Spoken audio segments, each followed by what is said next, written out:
Azteca TV. Me gusta. Hay centenares de cuerpos sin cabezas y las ponen en lugares visibles para atemorizarnos. Ese es el testimonio de un adolescente kurdo que logró escapar de las masacres cometidas por los yihadistas del Estado Islámico en sus intentos por tomar control de la ciudad de Kobani, en la frontera de Siria con Turquía. A pesar de que ISIL los supera en número y en armas, los combatientes kurdos siguen oponiendo feroz resistencia.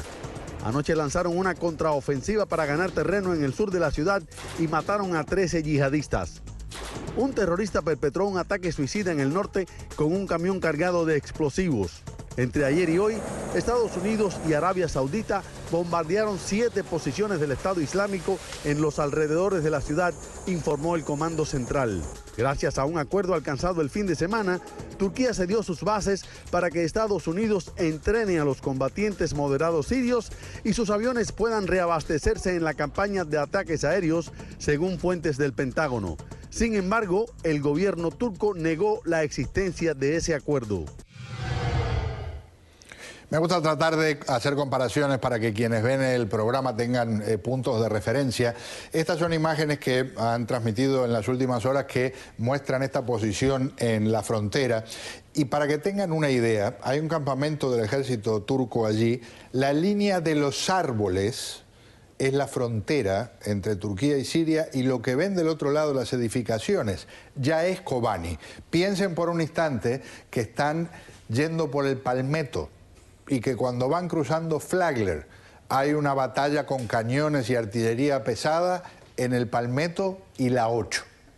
Para que tengan una idea más o menos de la cercanía de cómo se dan esas cosas. Quiero mostrarle un par de cosas más rapidito. Esto es toda el área donde se registra el conflicto, el área en el oeste donde las bombas de la coalición han estado golpeando. Esto es visto desde el lado turco. Y lo que es la frontera oficial que les mostraba recién, que en este caso es otra área, y ahí está la línea frente a la zona donde comienza Siria. Y hay uno más. Y este es lugares donde ya pusieron banderas del grupo terrorista de ISIL o del Estado Islámico en colinas que están en un caso en los suburbios, allá a la izquierda, y en este otro caso sobre ya un área de las edificadas. Ellos están dentro de Kobani. Y por cierto, también han llegado imágenes en las últimas horas de la forma salvaje en que preparan reclutas para integrarlos a combatir en ISIL.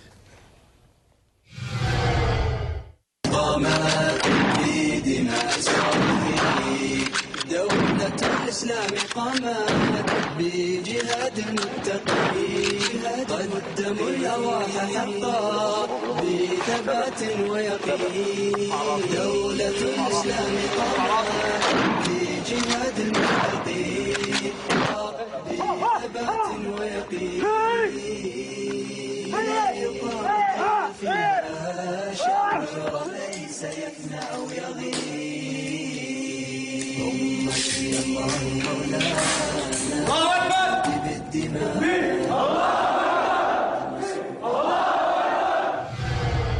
Le digo bienvenido a nuestros invitados. El señor Frank Mora dirige el Centro de Estudios Latinoamericanos y del Caribe de la Universidad Internacional de la Florida.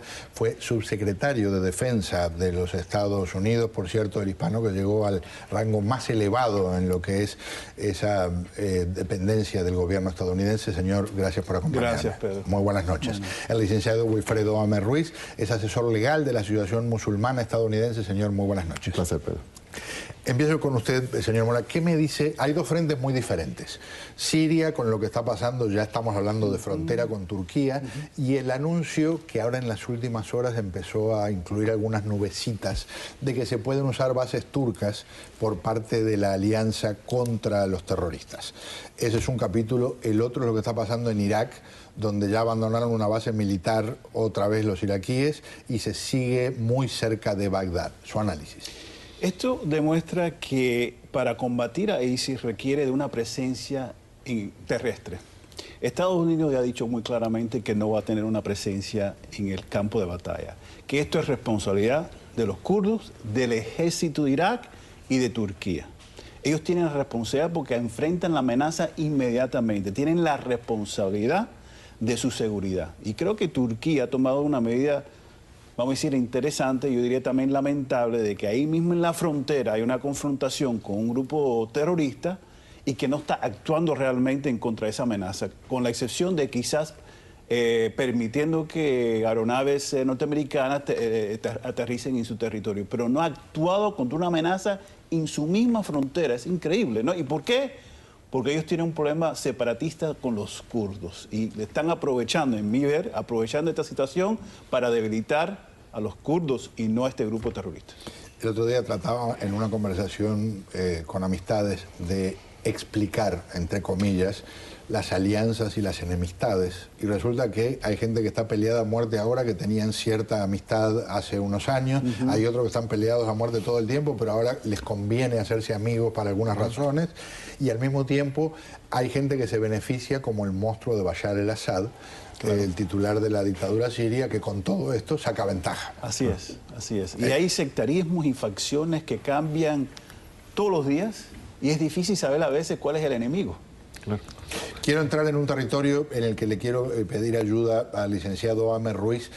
Después, por supuesto, hablamos de lo que le parezca con respecto a esto, pero algo que ha impresionado a muchísima gente y es un testimonio como este, por ejemplo, que se ha multiplicado en las últimas horas.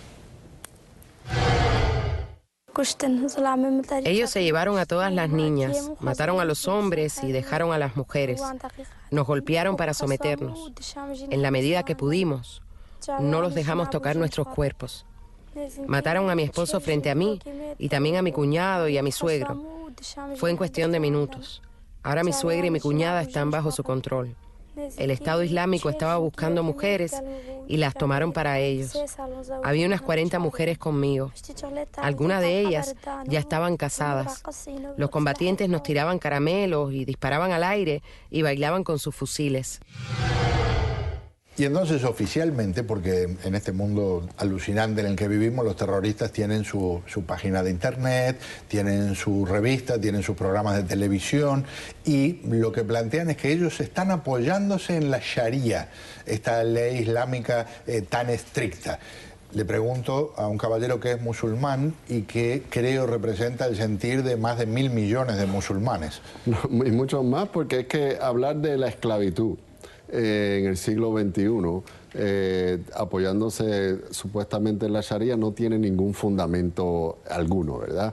Si se hacían alusiones a la esclavitud en la época de la revelación coránica, era ensalzando las virtudes de liberar esclavos, porque en esa época había esclavitud y se quería acabar eventualmente con la esclavitud. En todo caso, al revés. Todo lo contrario, ahí es que están las bendiciones, ¿verdad? Y ellos han buscado, como en todo, el ángulo inexistente para tratar de justificar con la religión otra barbarie más, que es tomar como prisioneras a mujeres, y no tan solo eso, sino esclavizarlas, hasta esclavizarlas sexualmente, ¿verdad? ¿Es una forma tal vez de buscar provocar y provocar y provocar, o es simplemente la ignorancia de un grupo que se ha autodenominado el que realmente sabe cómo funciona el Islam? No, ellos lo hacen con todo el propósito, porque todas sus estrategias lo que tienen detrás es infundir terror. Infunden terror decapitando y exhibiendo cabezas, como dijimos al principio del segmento. Infunden terror publicando que donde haya mujeres las vamos a tomar como esclavas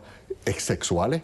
Infunden terror con los videos, las páginas de web que también hiciste alusión. Es una técnica tras otra de infundir terror a todos los sectores sociales, los mismos musulmanes, los que no sean musulmanes, a las mujeres, a los niños, porque eso les ayuda a enfrentar un mínimo de resistencia cada vez que hacen avance, como está pasando en algunos sitios de Irak.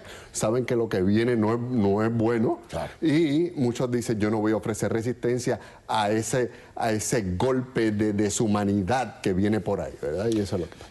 Señor Mora, ¿qué piensa con lo que significa que el secretario de Defensa, con una tranquilidad que parece absoluta, dice que no hay riesgo de que Bagdad caiga en manos de los terroristas? Están a unas pocas millas, ese es un dato confirmado. Los iraquíes no han mostrado ser muy buenos en el campo de batalla y sí existe una milicia shia muy vehemente, muy poderosa, incluso que sería quien los podría enfrentar. ¿Qué piensa usted? Entonces se profundiza la guerra civil sectaria entre los sunitas y chiitas. Los chiitas realmente dominan Bagdad. Es a partir de Bagdad hacia el sur donde se ven la mayoría de los chiitas. Y entonces esto va a ser una confrontación sectaria entre los chiitas y los sunitas, ¿no?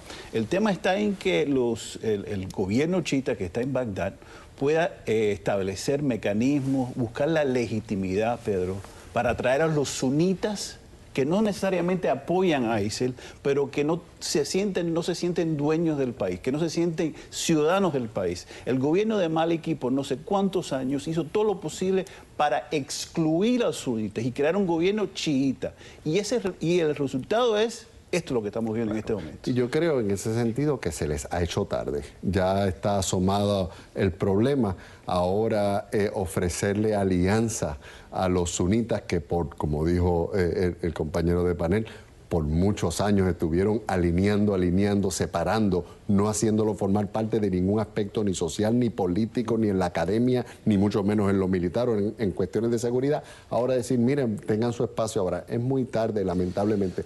Lo que esto está abriendo el espacio es para una intervención directa de Irán, porque es en los intereses nacionales de Irán que se mantenga un gobierno shia en Irak. Así que, y si pasa eso nos metemos en un lío más grande todavía. No creo que sea tan tarde. Acuérdense cuando la ocupación norteamericana, los sunitas estaban en contra de la ocupación, estaban combatiendo a las tropas norteamericanas y hubo un plan, una estrategia político-militar para incluir y atraer a esos sunitas, los jefes de las tribus de los sunitas, traerlos al gobierno. Y funcionó. Funcionó por un tiempo, pero desperdiciaron, mejor dicho, Bagdad y Maliki desperdició totalmente esa oportunidad y estamos donde estamos. Kobane, he repasado una cantidad de artículos sobre guerras previas. No he encontrado a ninguno de las facciones que anuncie que va a perder a una ciudad y que diga, bueno, es parte del asunto, tenemos que prepararnos espiritualmente para perderlo, como ya han dicho voceros del Pentágono. Y lo que pasa en Kobani es que están peleando dos enemigos de Turquía. Y Turquía ha dejado que sus enemigos se destrocen, ¿verdad? Porque lo que ha pasado es que durante las pasadas décadas del siglo XX, Turquía ha sufrido ataques terroristas por facciones secesionistas de kurdos y luego que atacan a Turquía y le hacen un acto terrorista, una bomba o matan a algunos turcos, donde buscaban refugio era en Kobani. Entonces Kobani, ni son bienvenidos las tropas turcas por los residentes de Kobani, ni a Turquía le interesa ayudar a los kurdos que por décadas y décadas les han estado haciendo actos terroristas, ¿verdad? Así que no es muy compleja la situación, específicamente en Kobani, ¿verdad? ¿Por dónde ve salida? Si ve alguna. En Kobani no hay salida. Yo creo que, como dijo mi compañero aquí, esto va a ser una guerra entre los kurdos y el ISIL, y el que gane, probablemente ISIL, es el que se va a tener que enfrentar a los turcos. Pero para mí lo increíble es que Jordania y muchos otros gobiernos en el vecino no quieren hacer nada. Como que si esto no los afecta a ellos. Y tarde o temprano, y más temprano que tarde. Lo va a afectar, porque ISIL no tiene simplemente el objetivo de Bagdad. Es un grupo transnacional que quiere realmente crear un califato. Y el califato no es el califato de Irak. Es el califato del Medio Oriente. Claro. ¿No? Y Erdogan puso una ecuación muy compleja para Estados Unidos. Dijo, si tú quieres que yo envíe tropas a Kobani, vente conmigo o vénganse algunas naciones conmigo a meter tropas. También, si yo meto tropas, es también con el propósito ulterior de erradicar la raíz del problema que se llama Bashar al-Assad.